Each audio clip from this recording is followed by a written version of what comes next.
Stave 3, the second of the three spirits.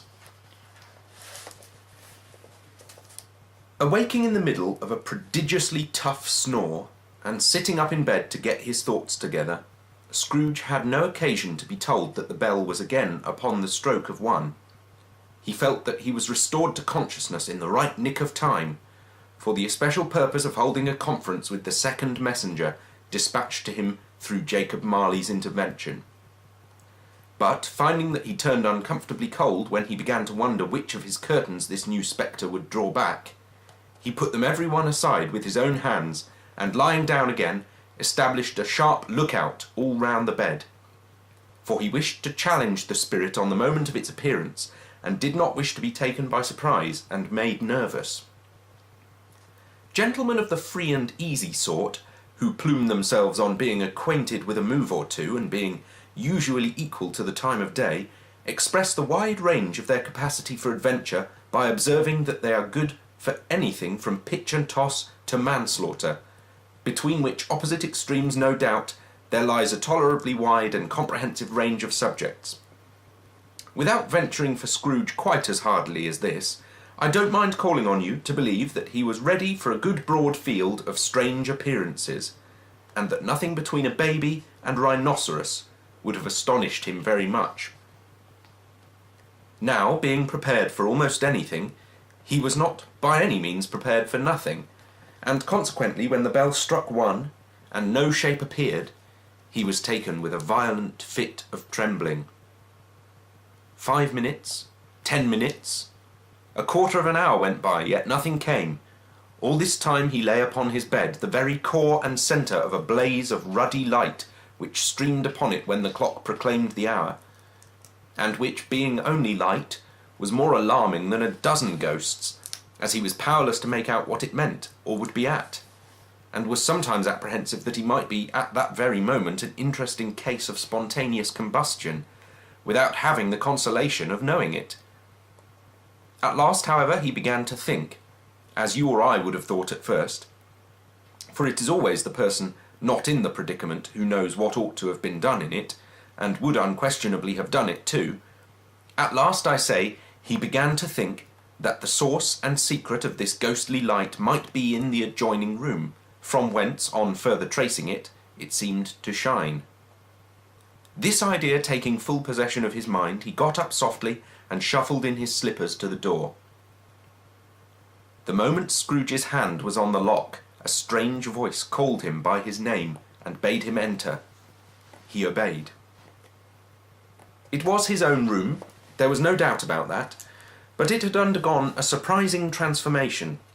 The walls and ceiling were so hung with living green that it looked a perfect grove, from every part of which bright gleaming berries glistened. The crisp leaves of holly, mistletoe, and ivy reflected back the light, as if so many little mirrors had been scattered there, and such a mighty blaze went roaring up the chimney as that dull petrification of a hearth had never known in Scrooge's time, or Marley's, or for many and many a winter season gone.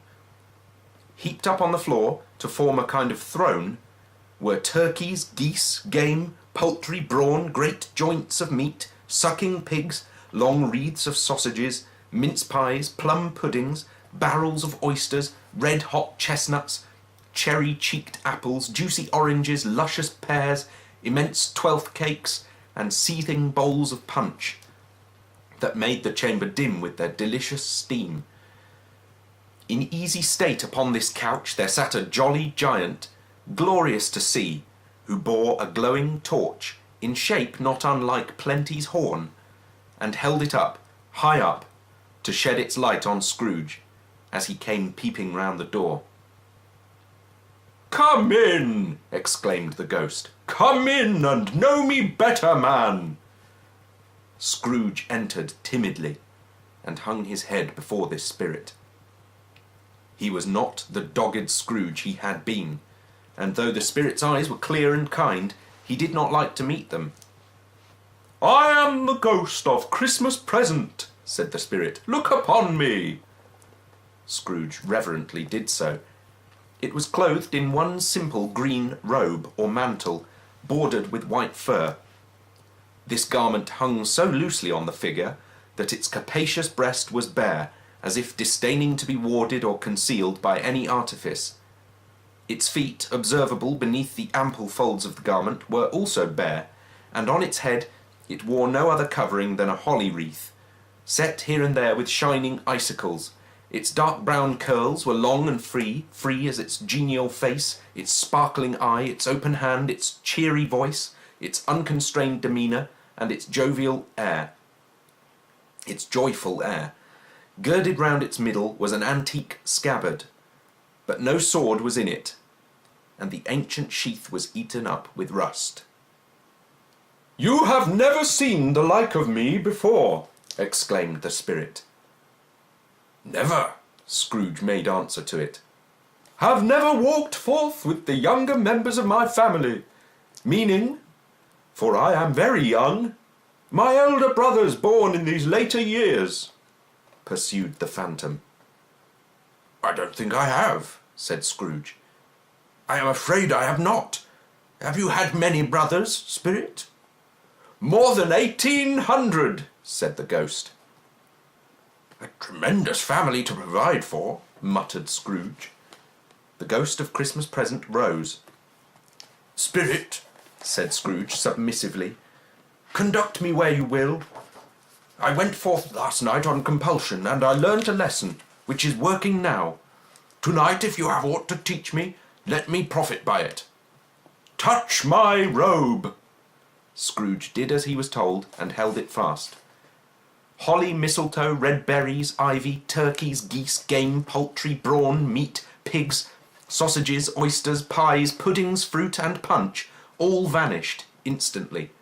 So did the room, the fire, the ruddy glow, the hour of night, and they stood in the city streets on Christmas morning, where, for the weather was severe, the people made a rough but brisk and not unpleasant kind of music in scraping the snow from the pavement in front of their dwellings and from the tops of their houses, whence it was mad delight to the boys to see it come plumping down into the road below, and splitting into artificial little snowstorms.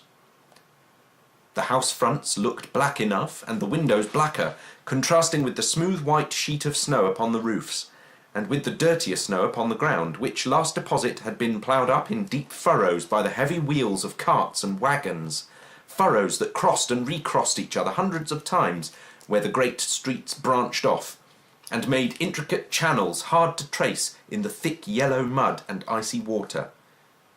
The sky was gloomy, and the shortest streets were choked up with a dingy mist, half thawed, half frozen, whose heavier particles descended in shower of sooty atoms, as if all the chimneys in Great Britain had, by one consent, caught fire, and were blazing away to their dear hearts' content. There was nothing very cheerful in the climate or the town, and yet there was an air of cheerfulness abroad that the clearest summer air and brightest summer sun might have endeavoured to diffuse in vain. For the people who were shovelling away on the housetops were jovial and full of glee, calling out to one another from the parapets, and now and then exchanging a facetious snowball, better-natured missile far than many a wordy jest, laughing heartily if it went right, and not less heartily if it went wrong. The poulterers' shops were still half open, and the fruiterers were radiant in their glory. There were great, round, pot-bellied baskets of chestnuts, shaped like the waistcoats of jolly old gentlemen, lolling at the doors and tumbling out into the street in their apoplectic opulence. There were ruddy, brown-faced, broad-girthed Spanish onions, shining in the fatness of their growth like Spanish friars, and winking from their shelves in wanton slyness at the girls as they went by, and glanced demurely up at the hung-up mistletoe. There were pears and apples clustered high in blooming pyramids. There were bunches of grapes, made in the shopkeeper's benevolence to dangle from conspicuous hooks, that people's mouths might water gratis as they passed. There were piles of filberts, mossy and brown, recalling in their fragrance ancient walks among the woods, and pleasant shufflings ankle-deep through withered leaves.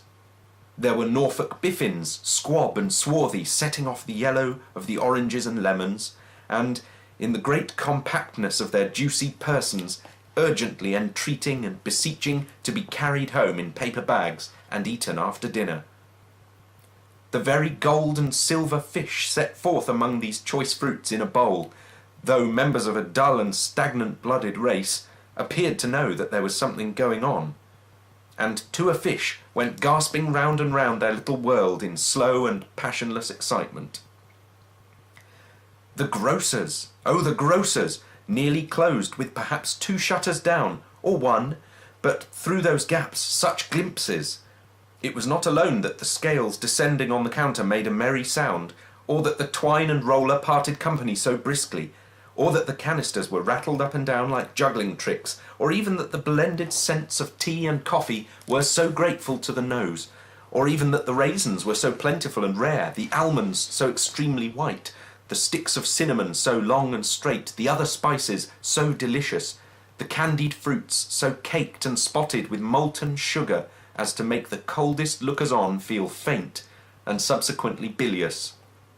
Nor was it that the figs were moist and pulpy, or that the French plums blushed in modest tartness from their highly decorated boxes, or that everything was good to eat and in its Christmas dress.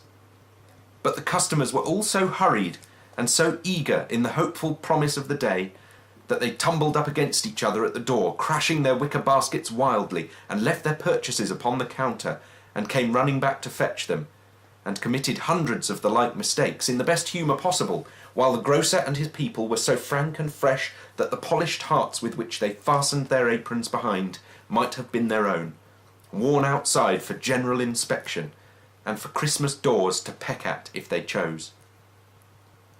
But soon the steeples called good people all to church and chapel, and away they came, flocking through the streets in their best clothes and with their gayest faces. And at the same time there emerged from scores of by-streets, lanes, and nameless turnings innumerable people, carrying their dinners to the bakers' shops. The sight of these poor revellers appeared to interest the spirit very much, for he stood with Scrooge beside him in a baker's doorway, and, taking off the covers as their bearers passed, sprinkled incense on their dinners from his torch. And it was a very uncommon kind of torch, for once or twice, when there were angry words between some dinner carriers who had jostled each other, he shed a few drops of water on them from it, and their good humour was restored directly, for they said it was a shame to quarrel upon Christmas Day. And so it was. God love it, so it was. In time the bells ceased, and the bakers were shut up, and yet there was a genial shadowing forth of all these dinners and the progress of their cooking in the thawed blotch of wet above each baker's oven, where the pavement smoked as if its stones were cooking too. "Is there a peculiar flavour in what you sprinkle from your torch?" asked Scrooge. "There is. My own." "Would it apply to any kind of dinner on this day?" asked Scrooge. "To any kindly given. To a poor one most." "Why to a poor one most?" asked Scrooge. "Because it needs it most." "Spirit," said Scrooge, after a moment's thought, "I wonder you, of all the beings in the many worlds about us, should desire to cramp these people's opportunities of innocent enjoyment." "Aye," cried the spirit, "you would deprive them of their means of dining every 7th day, often the only day on which they can be said to dine at all," said Scrooge. "Wouldn't you?" "Aye," cried the spirit, "you seek to close these places on the 7th day," said Scrooge, "and it comes to the same thing." "I seek!" exclaimed the spirit. "Forgive me if I am wrong. It has been done in your name, or at least in that of your family," said Scrooge. "There are some upon this earth of yours," returned the spirit, "who lay claim to know us, and who do their deeds of passion, pride, ill will, hatred, envy, bigotry, and selfishness in our name, who are as strange to us and all our kith and kin as if they had never lived. Remember that, and charge their doings on themselves, not us." Scrooge promised that he would, and they went on, invisible as they had been before, into the suburbs of the town. It was a remarkable quality of the ghost, which Scrooge had noticed at the baker's, that notwithstanding his gigantic size, he could accommodate himself to any place with ease, and that he stood beneath a low roof quite as gracefully and like a supernatural creature as it was possible he could have done in any lofty hall. And perhaps it was the pleasure the good spirit had in showing off this power of his, or else it was his own kind, generous, hearty nature and his sympathy with all poor men that led him straight to Scrooge's clerks, for there he went, and took Scrooge with him, holding to his robe, and on the threshold of the door the spirit smiled, and stopped to bless Bob Cratchit's dwelling with the sprinkling of his torch. Think of that! Bob had but 15 bob a week himself. He pocketed on Saturdays but 15 copies of his Christian name, and yet the ghost of Christmas present blessed his 4-roomed house. Then up rose Mrs. Cratchit, Cratchit's wife, dressed out but poorly in a twice-turned gown, but brave in ribbons, which are cheap and make a goodly show for sixpence, and she laid the cloth, assisted by Belinda Cratchit, second of her daughters, also brave in ribbons, while Master Peter Cratchit plunged a fork into the saucepan of potatoes, and getting the corners of his monstrous shirt collar, Bob's private property, conferred upon the son and heir in honour of the day, into his mouth, rejoiced to find himself so gallantly attired, and yearned to show his linen in the fashionable parks. And now 2 smaller Cratchits, boy and girl, came tearing in, screaming that outside the baker's they had smelt the goose and known it for their own. And basking in luxurious thoughts of sage and onion, these young Cratchits danced about the table, and exalted Master Peter Cratchit to the skies, while he, not proud, although his collars nearly choked him, blew the fire, until the slow potatoes, bubbling up, knocked loudly at the saucepan lid to be let out and peeled. "What has ever got your precious father, then?" said Mrs. Cratchit. "And your brother, Tiny Tim? And Martha wasn't late last Christmas Day by half an hour." "Here's Martha, mother," said a girl, appearing as she spoke. "Here's Martha, mother," cried the 2 young Cratchits. "Hurrah! There's such a goose, Martha." "Why, bless your heart alive, my dear, how late you are," said Mrs. Cratchit, kissing her a dozen times, and taking off her shawl and bonnet for her with officious zeal. "We'd a deal of work to finish up last night," replied the girl, "and had to clear away this morning, mother." "Well, never mind, so long as you are come," said Mrs. Cratchit. "Sit ye down before the fire, my dear, and have a warm, Lord bless you." "No, no, there's father coming," cried the 2 young Cratchits, who were everywhere at once. "Hide, Martha, hide!"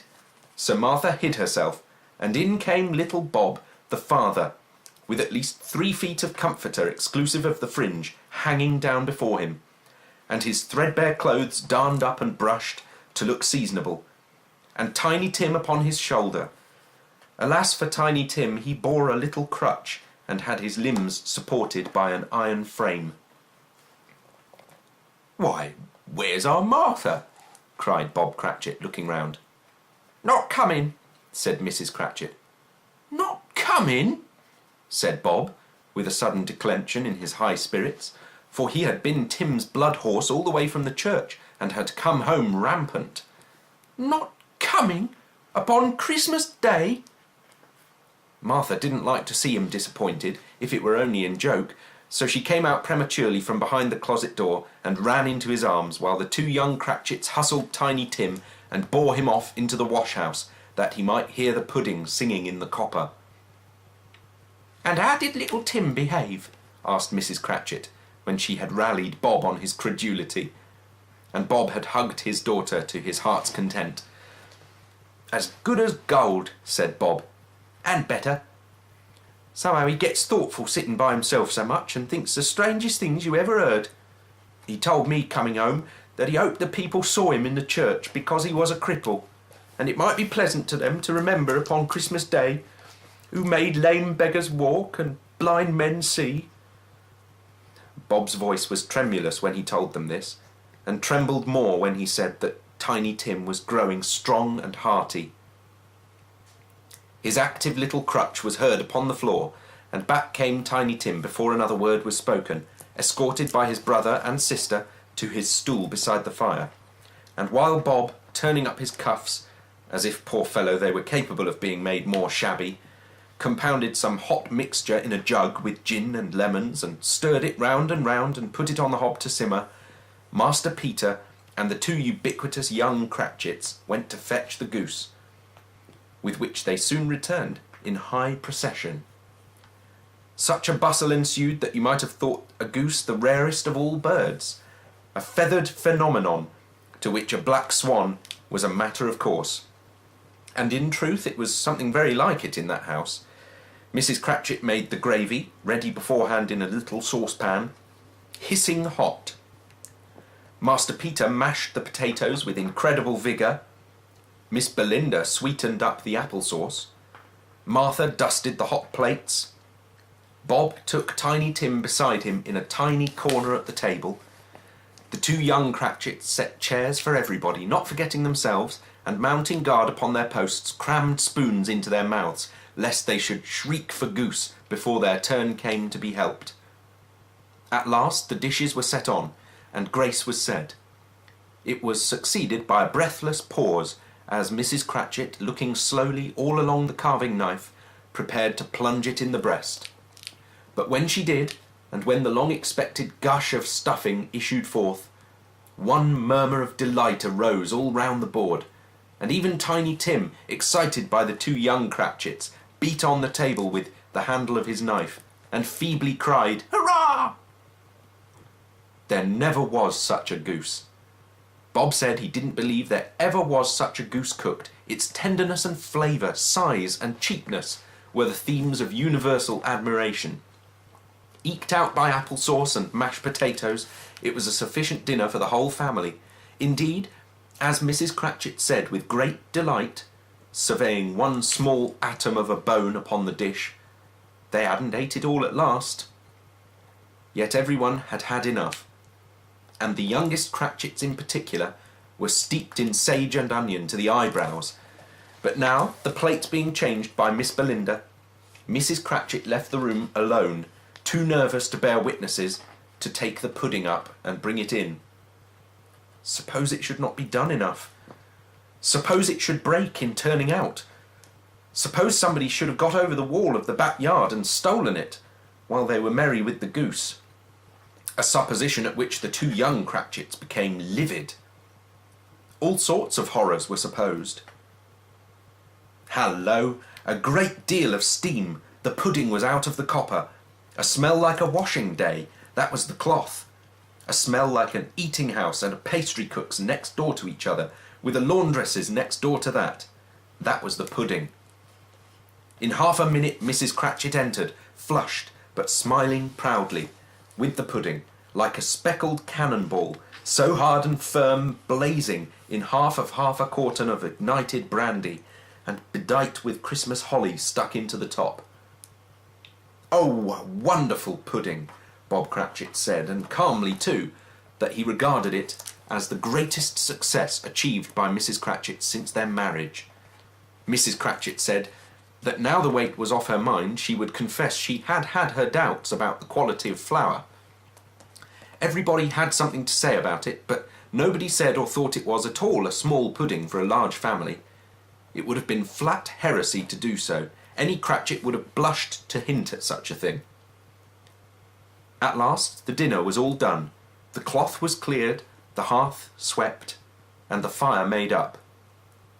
The compound in the jug being tasted and considered perfect, apples and oranges were put upon the table, and a shovelful of chestnuts on the fire. Then all the Cratchit family drew round the hearth in what Bob Cratchit called a circle, meaning half a one, and at Bob Cratchit's elbow stood the family display of glass, 2 tumblers, and a custard cup without a handle. These held the hot stuff from the jug, however, as well as golden goblets would have done, and Bob served it out with beaming looks, while the chestnuts on the fire sputtered and cracked noisily. Then Bob proposed, "A Merry Christmas to us all, my dears. God bless us," which all the family re-echoed. "God bless us, every one," said Tiny Tim, the last of all. He sat very close to his father's side upon his little stool. Bob held his withered little hand in his, as if he loved the child, and wished to keep him by his side, and dreaded that he might be taken from him. "Spirit," said Scrooge, with an interest he had never felt before, "tell me if Tiny Tim will live."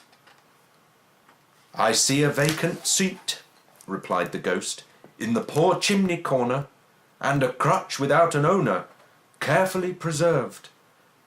If these shadows remain unaltered by the future, the child will die." "No, no," said Scrooge. "Oh, no, kind spirit, say he will be spared." "If these shadows remain unaltered by the future, none other of my race," returned the ghost, "will find him here. What then? If he be like to die, he had better do it, and decrease the surplus population." Scrooge hung his head to hear his own words quoted by the spirit, and was overcome with penitence and grief. "Man," said the ghost, "if man you be in heart, not adamant, forbear that wicked cant until you have discovered what the surplus is, and where it is. Will you decide what man shall live, what men shall die? It may be that in the sight of heaven you are more worthless and less fit to live than millions like this poor man's child. O God, to hear the insect on the leaf pronouncing on the too much life among his hungry brothers in the dust." Scrooge bent before the ghost's rebuke, and, trembling, cast his eyes upon the ground. But he raised them speedily on hearing his own name. "Mr. Scrooge," said Bob. "I'll give you Mr. Scrooge, the founder of the feast." "The founder of the feast, indeed!" cried Mrs. Cratchit, reddening. "I wish I had him here. I'd give him a piece of my mind to feast upon, and I hope he'd have a good appetite for it." "My dear," said Bob, "the children! Christmas Day!" "It should be Christmas Day, I am sure," said she, "on which one drinks the health of such an odious, stingy, hard, unfeeling man as Mr. Scrooge. You know he is, Robert. Nobody knows it better than you do, poor fellow." "My dear," was Bob's mild answer, "Christmas Day!" "I'll drink his health for your sake, and the Day's," said Mrs. Cratchit. "Not for his. Long life to him, a Merry Christmas and a Happy New Year. He'll be very merry and very happy, I have no doubt." The children drank the toast after her. It was the first of their proceedings which had no heartiness in it. Tiny Tim drank it last of all, but he didn't care twopence for it. Scrooge was the ogre of the family. The mention of his name cast a dark shadow on the party which was not dispelled for full 5 minutes. After it had passed away, they were 10 times merrier than before, from the mere relief of Scrooge the Baleful being done with. Bob Cratchit told them how he had a situation in his eye for Master Peter, which would bring in, if obtained, full 5 and 6pence weekly. The 2 young Cratchits laughed tremendously at the idea of Peter's being a man of business, and Peter himself looked thoughtfully at the fire from between his collars, as if he were deliberating what particular investments he should favour when he came into the receipt of that bewildering income. Martha, who was a poor apprentice at a milliner's, then told them what kind of work she had to do, and how many hours she worked at a stretch, and how she meant to lie abed tomorrow morning for a good long rest, tomorrow being a holiday she passed at home, and how she had seen a countess and a lord some days before, and how the lord was much about as tall as Peter, at which Peter pulled up his collars so high that you couldn't have seen his head if you had been there.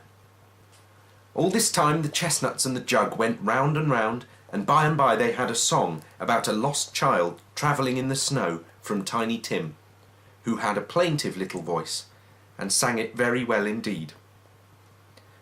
There was nothing of high mark in this. They were not a handsome family, they were not well dressed, their shoes were far from being waterproof, their clothes were scanty, and Peter might have known, and very likely did, the inside of a pawnbroker's, but they were happy, grateful, pleased with one another, and contented with the time, and when they faded and looked happier yet in the bright sprinklings of the spirit's torch at parting, Scrooge had his eye upon them, and especially on Tiny Tim, until the last. By this time it was getting dark and snowing pretty heavily, and as Scrooge and the spirit went along the streets, the brightness of the roaring fires in kitchens, parlours, and all sorts of rooms was wonderful. Here the flickering of the blaze showed preparations for cosy dinner, with hot plates baking through and through before the fire, and deep red curtains ready to be drawn to shut out cold and darkness. There all the children of the house were running out into the snow to meet their married sisters, brothers, cousins, uncles, aunts, and be the first to greet them. Here again were shadows on the window blind of guests assembling, and there a group of handsome girls, all hooded and fur-booted, and all chattering at once, tripped lightly off to some near neighbour's house, where, woe upon the single man who saw them enter, artful witches, well they knew it, in a glow. But if you had judged from the numbers of people on their way to friendly gatherings, you might have thought that no one was at home to give them welcome when they got there, instead of every house expecting company and piling up its fires half chimney high. Blessings on it, how the ghost exulted, how it bared its breadth of breast, and opened its capacious palm, and floated on, outpouring with a generous hand its bright and harmless mirth on everything within its reach. The very lamplighter who ran on before, dotting the dusky street with specks of light, and who was dressed to spend the evening somewhere, laughed out loudly as the spirit passed, though little kenned the lamplighter that he had any company but Christmas. And now, without a word of warning from the ghost, they stood upon a bleak and desert moor, where monstrous masses of rude stone were cast about, as though it were the burial place of giants, and water spread itself wheresoe'er it listed, or would have done so, but for the frost that held it prisoner. And nothing grew but moss and furze, and coarse rank grass.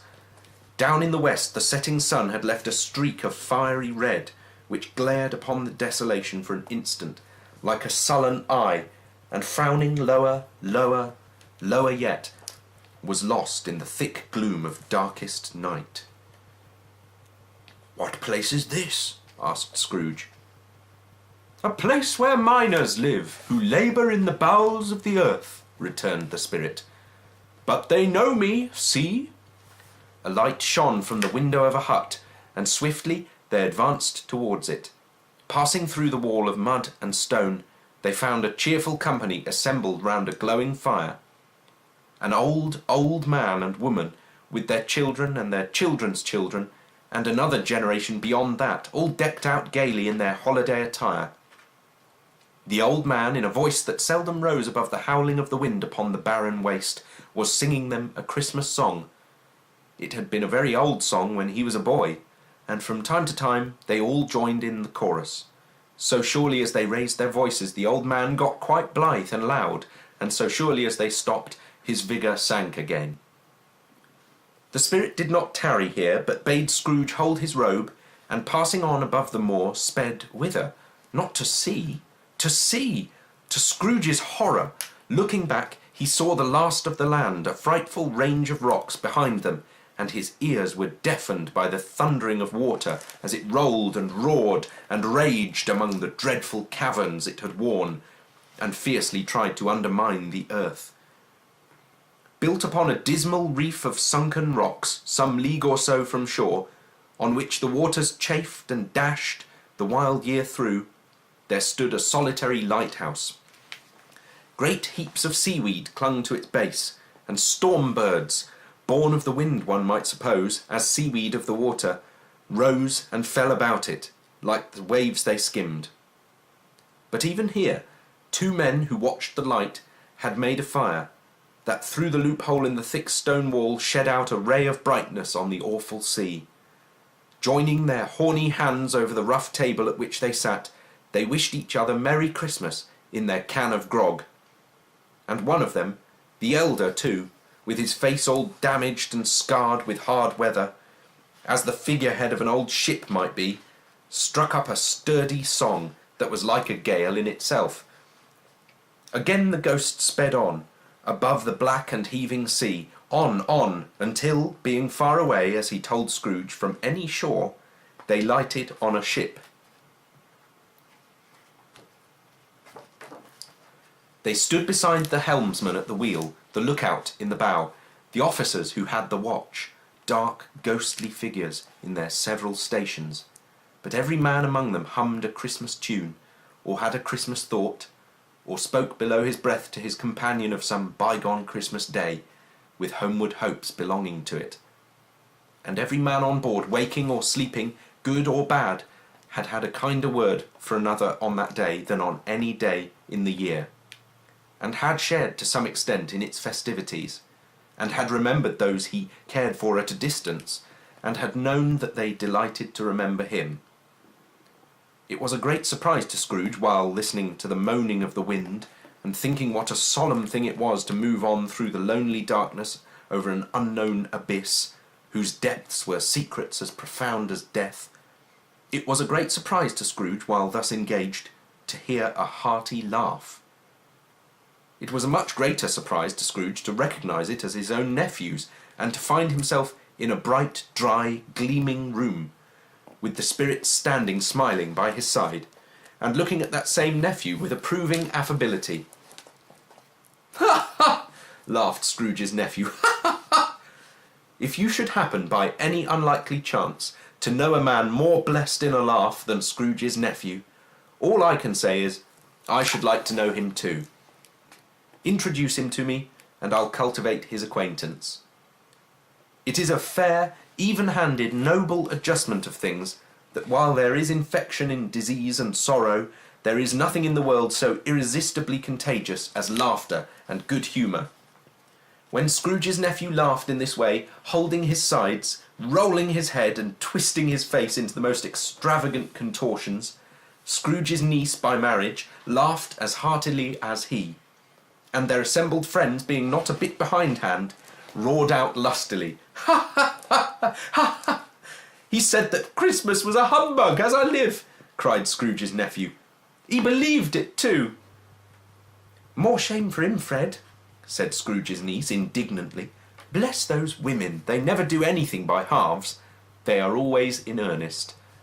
She was very pretty, exceedingly pretty, with a dimpled, surprised-looking, capital face, a ripe little mouth that seemed made to be kissed, as no doubt it was, all kinds of good little dots about her chin that melted into one another when she laughed, and the sunniest pair of eyes you ever saw in any little creature's head. Altogether, she was what you would have called provoking, you know, but satisfactory too. Oh, perfectly satisfactory. "He's a comical old fellow," said Scrooge's nephew. "That's the truth, and not so pleasant as he might be. However, his offences carry their own punishment, and I have nothing to say against him." "I'm sure he is very rich, Fred," hinted Scrooge's niece. "At least you always tell me so." "What of that, my dear?" said Scrooge's nephew. "His wealth is no use to him. He don't do any good with him. He don't make himself comfortable with it. He hasn't the satisfaction of thinking that he's ever going to benefit us with it." "I have no patience with him," observed Scrooge's niece. Scrooge's niece's sisters and all the other ladies expressed the same opinion. "Oh, I have," said Scrooge's nephew. "I'm sorry for him. I couldn't be angry with him if I tried. Who suffers by his ill whims? Himself, always. Here, he takes it into his head to dislike us, and he won't come and dine with us. What's the consequence? He doesn't lose much of a dinner." "Indeed, I think he loses a very good dinner," interrupted Scrooge's niece. Everybody else said the same, and they must be allowed to have been competent judges, because they had just had dinner, and, with the dessert upon the table, were clustered round the fire by lamplight. "Well, I'm very glad to hear it," said Scrooge's nephew, "because I haven't great faith in these young housekeepers. What do you say, Topper?" Topper had clearly got his eye upon one of Scrooge's niece's sisters, for he answered that a bachelor was a wretched outcast who had no right to express an opinion on the subject, whereat Scrooge's niece's sister, the plump one with the lace tucker, not the one with the roses, blushed. "Do go on, Fred," said Scrooge's niece, clapping her hands. "He never finishes what he begins to say. He is such a ridiculous fellow." Scrooge's nephew revelled in another laugh, and as it was impossible to keep the infection off, though the plump sister tried hard to do it with aromatic vinegar, his example was unanimously followed. "I was only going to say," said Scrooge's nephew, "that the consequence of his taking a dislike to us and not making merry with us is, as I think, that he loses some pleasant moments which could do him no harm. I'm sure he loses pleasanter companions than he can find in his own thoughts, either in his mouldy old office or his dusty chambers. I mean to give him the same chance every year, whether he likes it or not, for I pity him. He may rail at Christmas till he dies, but he can't help thinking better of it. I defy him. If he finds me going there in good temper year after year and saying, 'Uncle Scrooge, how are you?' if it only puts him in the vein to leave his poor clerk £50, that's something. And I think I shook him yesterday."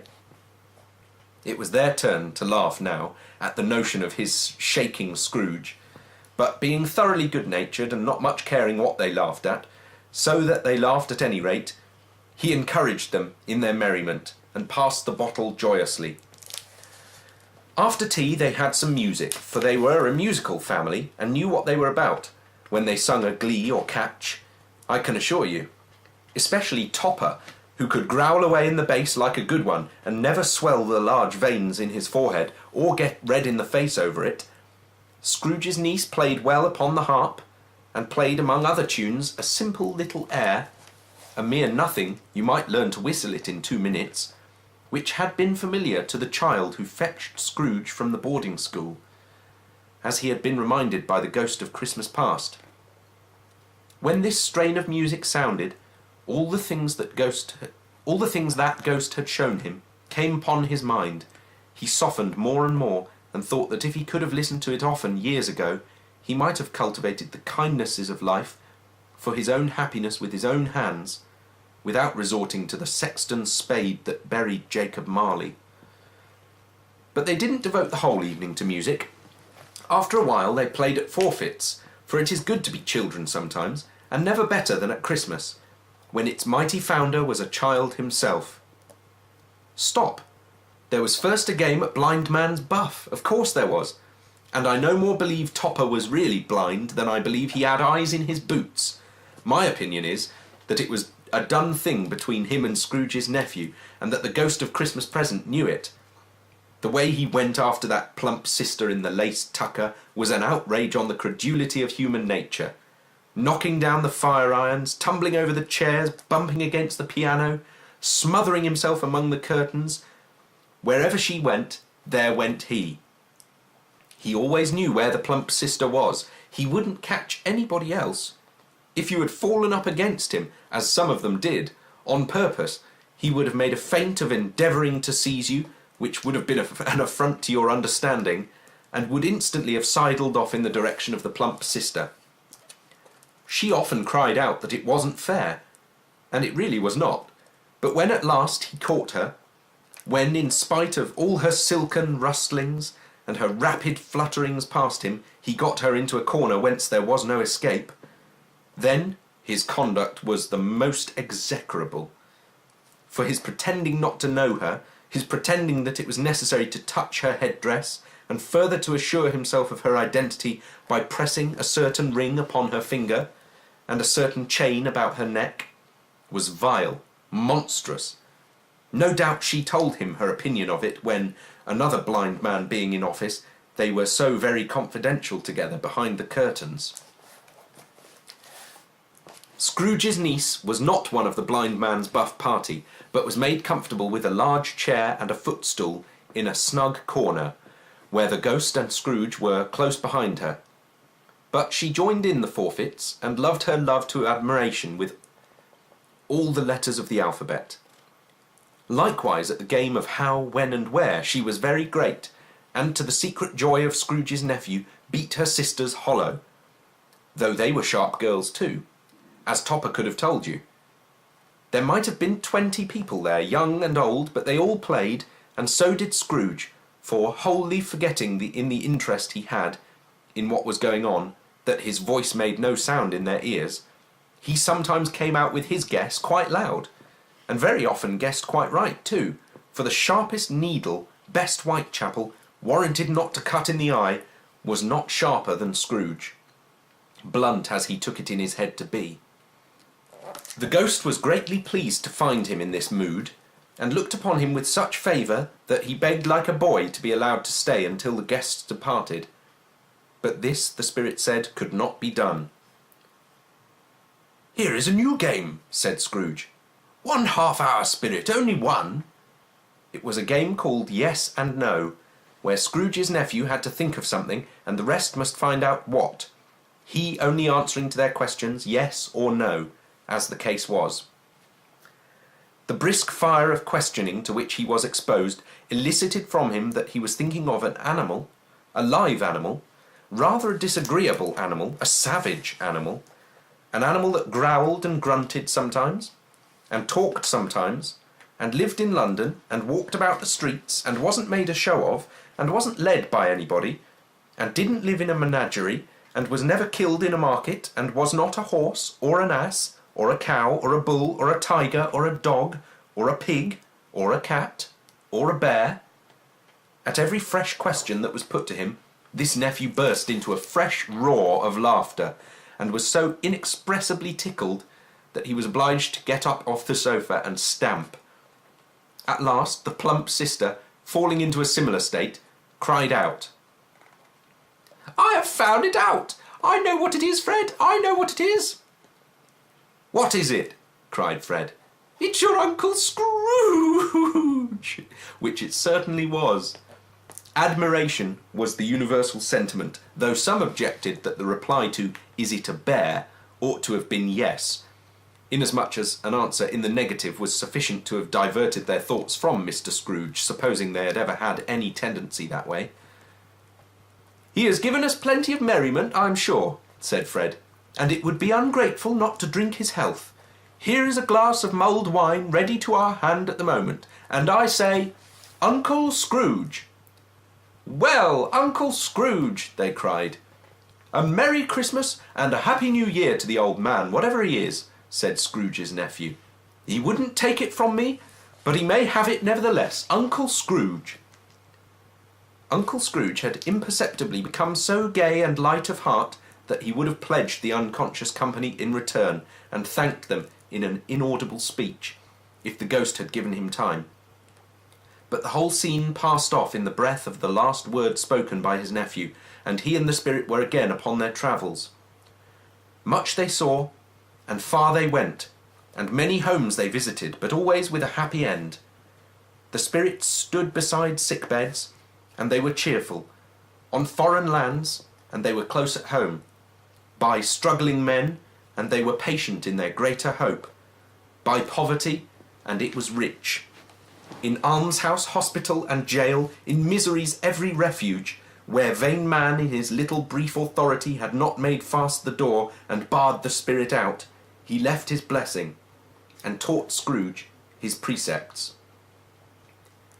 It was a long night, if it were only a night, but Scrooge had his doubts of this, because the Christmas holidays appeared to be condensed into the space of time they passed together.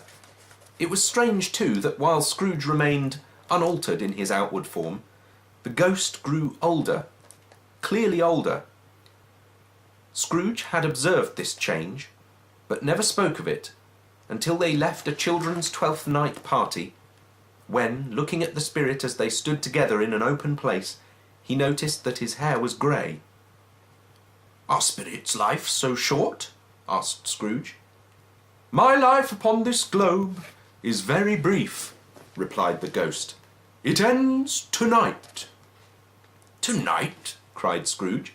"Tonight at midnight. Hark! The time is drawing near."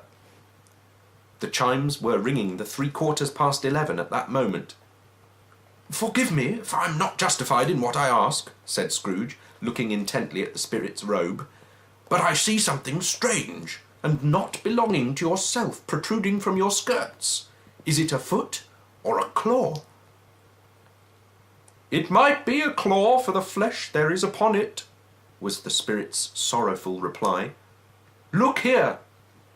From the foldings of its robe it brought 2 children, wretched, abject, frightful, hideous, miserable.